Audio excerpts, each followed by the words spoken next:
আসসালামু আলাইকুম। এখন দেখবেন সংবাদ শিরোনাম। ইনকিলাব মঞ্চের মুখপাত্র ওসমান হাদির মৃত্যুতে বিক্ষোভ অব্যাহত। শাহবাগে আগ্রাসনী বিরোধী সমাবেশে জড়ো হচ্ছে ছাত্র জনতা। হাদির মরদেহ দেশে পৌঁছাবে সন্ধ্যায়। জুমার নামাজে দোয়া প্রার্থনা। ঝালকাঠির গ্রামের বাড়িতে শোকাবহ পরিবেশ। শনিবার রাষ্ট্রীয় শোক ঘোষণা। প্রথম আলো, ডেইলি স্টার, ছায়ানট ও ধানমন্ডি ৩২-এ ভাঙচুর। অগ্নিসংযোগ প্রকাশ হয়নি দুটি পত্রিকায়। দুই সম্পাদকের সঙ্গে প্রধান উপদেষ্টার ফোনালাপ। দেশে ফিরতে ট্রাভেল পাসের আবেদন করেছেন তারেক রহমান। নেওয়া হয়েছে পরিবারের সদস্য সহ ৬ জনের বিমানে টিকিট। স্বাগত জানাতে বিএনপির প্রস্তুতি। এতক্ষণ দেখছিলেন সংবাদ শিরোনাম, এখন দেখবেন বিস্তারিত। ইনকিলাব মঞ্চের মুখপাত্র শরীফ ওসমান হাদিকে হত্যার প্রতিবাদে শাহবাগ লোকারণ্য। কিছুক্ষণের মধ্যেই শুরু হবে আগ্রাসন বিরোধী সমাবেশ। জুমার নামাজের পর ঢাকা বিশ্ববিদ্যালয় কেন্দ্রীয় মসজিদ থেকে ছাত্র জনতার জড়ো হতে থাকেন শাহবাগ এলাকায়। এর আগে ওসমান হাদির গায়েবানা জানাজা পড়া হয়। আগ্রাসন বিরোধী সমাবেশ থেকে তোলা হতে পারে হত্যাকারীদের দেশে ফিরিয়ে এনে দৃষ্টান্তমূলক শাস্তির দাবি। বেলা ১১টার দিকে প্রধান উপদেষ্টার কার্যালয়ের দিকে এগুতে থাকেন বিক্ষোভকারীদের একাংশ, কিন্তু হোটেল ইন্টারকন্টিনেন্টালের সামনে পুলিশ ব্যারিকেড দিলে বাংলা মোটর মোড় ঘুরে আবার শাহবাগে অবস্থান নেন তারা। এনসিপির পক্ষ থেকে শাহবাগে যে বিক্ষোভের ডাকটি দেওয়া হয়েছিল সেই বিক্ষোভটি স্থগিত করা হয়েছে। তারা মূলত যে সংখ্যাটি করছেন তাদের বিক্ষোভে ঢুকে একটি পক্ষ রাষ্ট্রপতার পরিকল্পনা বা গতকালকে যে ঘটনা ঘটেছে, ভাঙচুর ভায়োলেন্সের যে ঘটনা ঘটেছে সেটি করতে পারে জুলাই বিরোধী শক্তি, সেই রকম সংখ্যা থেকে তাদের যে এই শাহবাগের সমাবেশটি সেটি স্থগিত করেছে।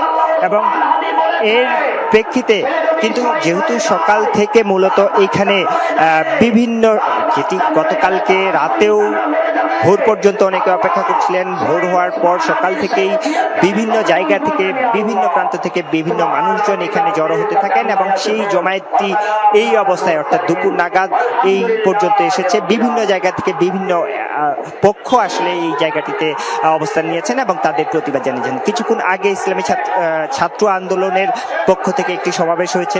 তারপরে এখানে শুক্রবারের জুম্মার যে নামাজ, সেই জুম্মার নামাজ আদায় করেছেন এবং জুম্মার নামাজ শেষে একটি দোয়া করেছেন শরীফ ওসমান হাদির নিহতের যে মাগফিরাত কামনায় একটি দোয়া কামনা করা হয়। দোয়াটি শেষ হয়েছে এই মুহূর্তে এবং এর ওসমান হাদির মরদেহ দেশে পাঠানোর প্রক্রিয়া চলছে। সিঙ্গাপুর জেনারেল হাসপাতাল থেকে সরাসরি এয়ারপোর্টে নিয়ে যাওয়া হবে। বাংলাদেশ বিমানের একটি বাণিজ্যিক ফ্লাইটে সিঙ্গাপুর থেকে ঢাকার উদ্দেশ্যে রওনা হবে। স্থানীয় সময় শুক্রবার বিকেল ৩টা ৫০ ফ্লাইটটি সিঙ্গাপুর ছাড়বে। ঢাকার হযরত শাহজালাল আন্তর্জাতিক বিমানবন্দরে ফ্লাইটটির সম্ভাব্য অবতরণের সময় সন্ধ্যা ৬টা ৫ এর আগে ওসমান হাদির প্রথম জানাজা সিঙ্গাপুরের দ্য আঙ্গুলিয়া মসজিদে সকাল ১০টায় অনুষ্ঠিত হওয়ার কথা ছিল, কিন্তু সময় স্বল্পতা এবং নিরাপত্তা ক্লিয়ারেন্স না পাওয়ায় তা আর সম্ভব হয়নি। শনিবার বাদ জোহর ওসমান হাদির জানাজা মানিক মিয়া এভিনিউতে অনুষ্ঠিত হবে, জানিয়েছে ইনকিলাব মঞ্চ। কিছু বিচ্ছিন্ন ও উগ্র গোষ্ঠীর দ্বারা সংঘটিত সকল প্রকার গণহিংসা প্রতিরোধের আহ্বান জানিয়েছেন অন্তর্বর্তী সরকার। দুপুরে এক বিবৃতিতে সহিংসতা, ভীতি প্রদর্শন, অগ্নিসংযোগ এবং সম্পত্তি ধ্বংসের সকল কর্মকাণ্ডের নিন্দা জানানো হয়।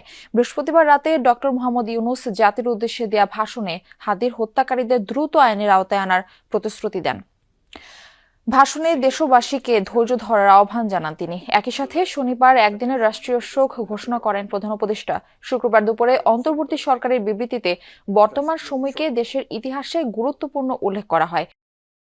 প্রথম আলো ও ডেইলি স্টার ভবনে হামলার কারণে প্রকাশনা বন্ধ রেখেছে পত্রিকা দুটি। অনলাইনেও তাদের কার্যক্রম সাময়িকভাবে বন্ধ। পাঠকদের কাছে দুঃখ প্রকাশ করে দ্রুতই প্রকাশনা শুরুর আশ্বাস দিয়েছে পত্রিকা দুটি। বৃহস্পতিবার রাতে হয় হামলা। প্রত্যক্ষদর্শীরা জানান, ইনকিলাব মঞ্চের মুখপাত্র শরীফ ওসমান হাদির মৃত্যুতে ক্ষুব্ধ হয়ে ওঠে সাধারণ মানুষ, জড়ো হয় শাহবাগে। সেখান থেকে মিছিল নিয়ে প্রথমে প্রথম আলো কার্যালয়ের সামনে যায় তাদের একাংশ, করে ভাঙচুর ও অগ্নিসংযোগ। পরে বিক্ষোভ ধরা যায় ডেইলি স্টার কার্যালয়ে, সেখানেও আগুন দেয় তারা। রাতে ছায়ানটেও যায় হামলাকারীরা।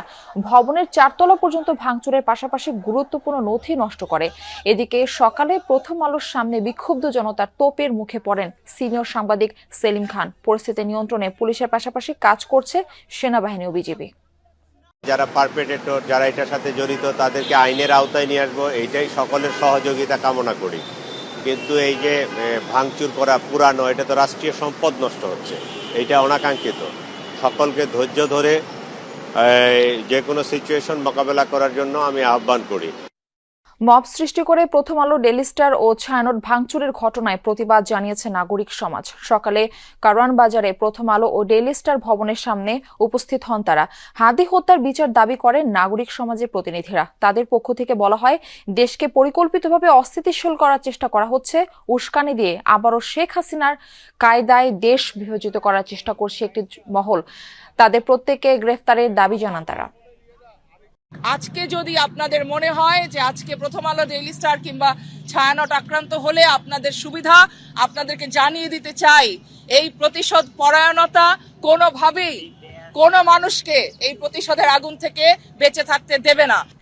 দেশে ফেরার জন্য ট্রাভেল পাসের আবেদন করেছেন বিএনপির ভারপ্রাপ্ত চেয়ারম্যান তারেক রহমান। নিজ ও স্বজনদের জন্য বিমান বাংলাদেশ এয়ারলাইন্সের 6টি টিকিট কেটেছেন। সবকিছু ঠিক থাকলে 25 ডিসেম্বর বেলা 12টার দিকে পৌঁছাবেন ঢাকার হযরত শাহজালাল আন্তর্জাতিক বিমানবন্দরে। উন্নত চিকিৎসা নিতে বিএনপির ভারপ্রাপ্ত চেয়ারম্যান তারেক রহমান লন্ডনে যান 2008 সালে। 17 বছর 3 মাস পর দেশে ফিরছেন তিনি। তবে পাসপোর্ট না থাকায় দেশে ফিরতে দরকার হবে ট্রাভেল পাস। পররাষ্ট্র উপদেষ্টা বৃহস্পতিবার জানান, লন্ডনে বাংলাদেশ হাইকমিশনে ট্রাভেল পাসের আবেদন করেছেন তিনি। দেশে ফেরার প্রায় সকল প্রস্তুতি সেরে ফেলেছেন তারেক রহমান। 24 ডিসেম্বর ঢাকাগামী নিয়মিত ফ্লাইট BG 202-তে দেশে ফিরবেন তিনি। এজন্য বিমান বাংলাদেশ এয়ারলাইন্সে নিজ স্বজনদের জন্য 6টি টিকিট কেটেছেন বিএনপির শীর্ষ নেতা। 25 ডিসেম্বর বেলা 11টা 50 ফ্লাইটটি ঢাকায় পৌঁছানোর কথা রয়েছে। বিএনপির পক্ষ থেকে জানানো হয়, ঢাকায় তারেক রহমানের অভ্যর্থনা ও নিরাপত্তার ব্যবস্থা নিয়েছে তার দল। এমি আজিজ, যমুনা নিউজ, ঢাকা। ওসমান হাদির হত্যার টার্গেট কিলিং বলে মন্তব্য করেছেন নির্বাচন ব্যবস্থার সংস্কার কমিশনের সাবেক সদস্য ডাক্তার জাহেদুর রহমান। সকালে ডিবেট ফর ডেমোক্রেসির অনুষ্ঠানে তিনি এই মন্তব্য করেন। বলেন, বিএনপির ভারপ্রাপ্ত চেয়ারম্যান তারেক রহমানের সর্বোচ্চ নিরাপত্তা নিশ্চিত করা দরকার। তারেক রহমান সহ যারা ঝুঁকিতে রয়েছেন তাদের সকলের নিরাপত্তা নিশ্চিত করা জরুরি বলেও মনে করেন ডাক্তার জাহেদ। প্রথম আলো ও ডেইলি স্টারে আগুন দেওয়ার বিষয়ে ডাক্তার জাহেদ বলেন, পত্রিকাগুলোর বিরুদ্ধে সমালোচনা থাকলেও অগ্নিসংযোগ অনাকাঙ্ক্ষিত বলেন তিনি। আলোর বিরুদ্ধে প্রচুর সমালোচনা, ডেইলি স্টারের বিরুদ্ধে প্রচুর সমালোচনা ছিল, যেটা ভেঙে আগুন লাগিয়ে দেওয়া যায় নাই। এমনকি ডেইলি স্টারে সাংবাদিকদের এবং অন্যান্য কর্মীদের জীবন হুমকির মুখে পড়েছিল। তো এই যে পরিস্থিতি হচ্ছে, এই স্টেবিলিটিটা দরকার। সুতরাং আমি মনে করি জনাব তারেক রহমানের ব্যাপারে অবশ্যই সর্বোচ্চ নিরাপত্তার ব্যবস্থা নেওয়া দরকার এবং তারকে হত্যা করে ফেলতে হবে এই ধরনের ঝুঁকি